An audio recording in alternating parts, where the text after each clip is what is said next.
Hi, this is Elizabeth Kimsey with Reed's Hobby Shop. We're here at the San Diego County Fair. Hi, I'm Chuck Klein. I'm the president of the San Diego Garden Railway Society. And Andrew Kyan with the Garden Railway Society Treasurer. Can you tell us a little bit about what brings you here to the fair today? Yeah, absolutely. So each year, the San Diego Garden Railway Society, we put on an exhibit at the fair because everyone loves trains in the garden center to let people know that, yeah, gardening and trains, they go together. And so this year, the theme of the fair was Once Upon a Fair. And so we have a large layout over here, which we'll go through in a little bit. And then we have a small layout over on this side to let people know that you don't have to start big, and none of us ever start big. We start small and then we expand. Nice. Thank you so much for that. And so you have G-scale layout, correct? And so is that popular to do and garden, like do a G-scale? Yeah, pretty much if you're doing garden railroading, you're doing G-scale. Because the smaller scales, G-scale is meant for outside. And so you have the track is meant for outside, the rolling stock, the locomotive power is meant for outside. And even the kits that you can buy, they're all meant to be in the sun, the rain, snow, if you're in that weather. Yeah. So it's all meant for outside. So tell me a little bit about the Garden Railway Society. How does someone get involved in that? Yeah, so what happens usually, we have a website, we have an online presence, and a lot of our inquiries come in through the website. People will say, we always say, how did you hear about our club? And people will say, oh, online. So they're searching for it, they've heard about it somehow, but actually it's usually people who already have an interest in trains. Okay, myself, for example, I started off as a young boy in HO scale. Oh, nice. Layout in the basement. Then I went to college and I did N scale, right? Because I didn't have a lot of room. Then I became an adult, graduated, and I bought a house. Well, now I can get G scale, okay? Because I've always admired it. I've seen it, I admired it. So I wanted a train outside. I still do N scale. I do both. But when it's almost magical when you see a garden railroad, like, you know, here or at one of our members' yards, you start to think about your own backyard, and it's like, I think we could do this. And I heard the two of you talking, and I heard Ed say, we could do this in our backyard, and that's how it starts. Yeah. You think about what you can do in your backyard. And truly it's really cool when you have a train running and you can just sit there and watch it and drink your favorite beverage. Yeah. And your imagination goes wild. Oh, wonderful. Yeah, and Andy, maybe you can tell us a little bit about how you got started too. I started when I was 8 years old. I got a HO train layout for Christmas. And my uncle came from Germany and showed me how to make paper mache mountains. Yeah. And once I realized that you can make your own little city and your own mountain, it was like, wow, I can express my imagination, and I would make layouts. I've never finished a layout ever in my life, and I've been doing it over 50 years. For me, it's building the layout. It's creating the environment. It's creating the towns and the city and how everything works. And it's just the dynamic of life itself in the form of a layout. Yeah. I don't know if model railroad layouts, regardless of the size, if they're ever done. So what we wanted to do was kind of look at this layout, because this is your layout, Chuck. Tell us a little bit about this layout, right? Yeah, so at home here in San Diego, my layout is based in the late 1800s. All of these buildings are from my layout. The train is from my layout. The track obviously is the clubs, and my layout has a different track plan. But what we wanted to let people know on this layout is none of us started big, right? We start with something small. All of these buildings are from kits, and that's a common question that people ask about at the fair is, you know, did you hand make these? Oh, heck no, I didn't hand make these. These are all kits, and these were, you know, from Pico and a common line. Yeah. And then I just take them and I just change them a bit. I spray paint them, I weather them, you know, with paints and make them look a bit different than what's on the box. So yeah, all of this is from my layout. That the buildings are probably about 18 years old now, and they've been outside the whole time. Mm. So I start the weathering, and then Nature does the rest. Yeah. The train, I like to weather the cars, the rolling stock. I like to build some rolling stock, like the car with the horses on it is just a flat car that I then modify, to make it more fun, more interesting, and not something just off the shelf. Right. I buy it off the shelf, Yeah. but then I modify it. Right. I love Yeah. that. Can you tell me what inspired this, idea that you had here with your layout? Yeah, so I love Colorado. I love Mm. mining, the old mining railroads. And so my railroad at home is based on the Silverton Northern Oh. Railroad.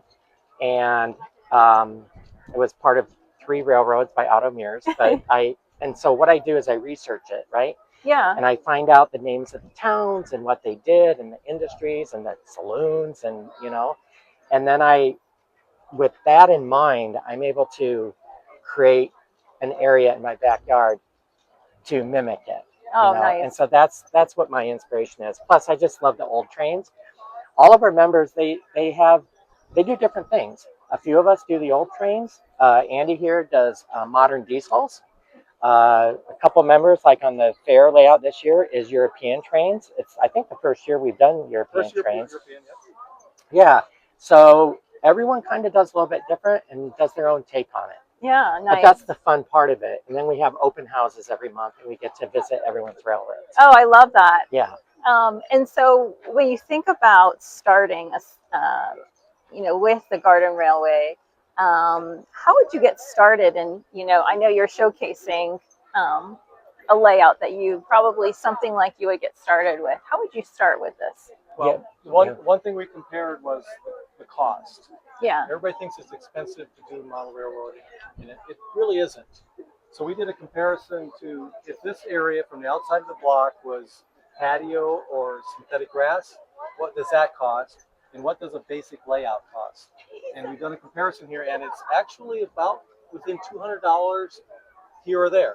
Okay. So if you want grass for your pet, that's great. But if you want something like this, it's about the same cost.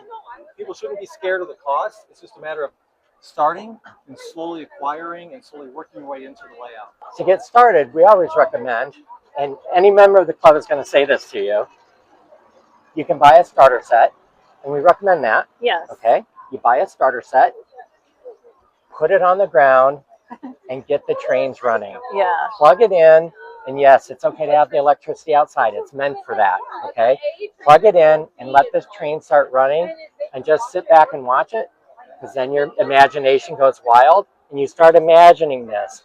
You start building your town in your mind, and then you can start adding pieces to it. Yeah. The switches, the buildings and stuff. That's when it grows, and that your creativity then is unlimited, right? Of what you can do. And so part of your society too, when you tour these different layouts, I imagine you get inspiration from different ideas of other people's layout that might help you think about something, or you talk to someone in the club, or tell me a little bit about that. No one's layout is the same. Everything is unique. And like Chuck says, everything triggers a thought. Nice. A great example of that is actually here at the fair this year. In the previous years, you see the track on the ground. The previous years, we laid the track right on the ground, on the dirt. And then we would nail it down, yes, with nails, and then we would ballast it. Well, that tends to shift a bit. So Andy had the idea, great idea, we use now cement board. Oh. From a big box, home improvement store. And we cut that and lay it underneath it, and then you have the ballast on top. So you can't really see it, right? Maybe the trestle you can't, but yeah, right there. And so that's like an idea now that some of our newer members and even our older members like me, when I redo my track at my house, if I have to redo it, I'm going to start doing that, because I've seen now so far in the big layout and this layout how much improved it is on this for the stability of the track. So that's the beauty of visiting other layouts and working here at the fair when we try new things to see if they work and don't work. That's the beauty of it. One thing that's important when you do a layout is you have to be able to access it. So you're going to walk on it. And so where do I walk? Where do I step? Do I step on the plants? Do I step on the dry creek bed? Do I step on the track? If you put the cement board under the track and you make your track strong, now you can walk on the track. And the track usually goes everywhere on the layout. And so you're not damaging the track, you're not damaging the plants, and so you have good access. Because access is important because you have to maintain it. Yeah, that's great. And I love that you guys are learning along the way and that you're here together building this here at the fair. And we want to hear a little bit more about the experience. So this year's theme was what? This year's fair theme is Once Upon a Fair. Okay. So let's take a look at what we've got. Sure. Thanks. So there's a haunted train station down here, a haunted carriage, and then we also have the Peter Pan and the island over here. And what we did this year is we had our different members build little modules. Now that castle, believe it or not, it's made of pink styrofoam from a large home improvement store, glued together, cut with a hot knife, hand carved, believe it or not, all those bricks are hand carved and hand painted by one member. Then what we have here is a town, and this is a town in Germany, any town in Germany. And all of what you see here, a lot of these buildings were donated. And you have, it's a circus, and you have Dumbo, and all the pieces here, a lot of them were 3D printed. And then others were just things that Dave has collected and put together to be a fair. He actually built the tent there himself. And then next to that, you see the neon sign that says Fight Like a Girl. That was done by member Meg Richmond. Meg wanted to illustrate girl power. So you see a lot of the superheroes and even the female villains of storybooks. Next to that, we have Alice in Wonderland. This actually 2 modules. These were built by the same member that built the castle. And it's the story of Alice in Wonderland. Then in the center here, now we have another town. This is a town in France. The wooden buildings that you see, these were loaned by a member, Curtis Rocks. They're from his layout. And then the cobblestone streets and that tower there in the background, these were donated to the club by a member who, he's 100 years old. And here we see a village from Switzerland. You have cable cars there, and all of these buildings were scratch built. So Chuck and Andy, thank you so much for telling us so much about the Garden Railway Society and also just about your experience with model trains. Can you tell us a little bit about the fair and the dates? Like today is June 20th, Yes. And the fair is going until when? The fair runs until July 5th, and it's closed on Mondays and Tuesdays. It opens up at 11 a.m. The trains, if you want to come to the fair and see the trains, it's in the garden area. So go in the front gate and take a left. And then you'll wind right around and you'll end up right here. And the trains run from 11 a.m. to 8:30 p.m. Okay, perfect. Yes. Yeah, and then if someone's interested in the Garden Railway Society, is there a website? Yes, you can go to sdgrs.com. We have a number of signs around here that if they go to Reed's and they buy a starter set, that they will get a free membership to the San Diego Garden Railway Society for the rest of the year with that starter set. Oh, nice. Yeah, and so like you mentioned, you can come to Reed's in La Mesa for the starter sets, or you can go online at reeds-hobbies.com. And thank you so much for joining us. We look forward to seeing you again.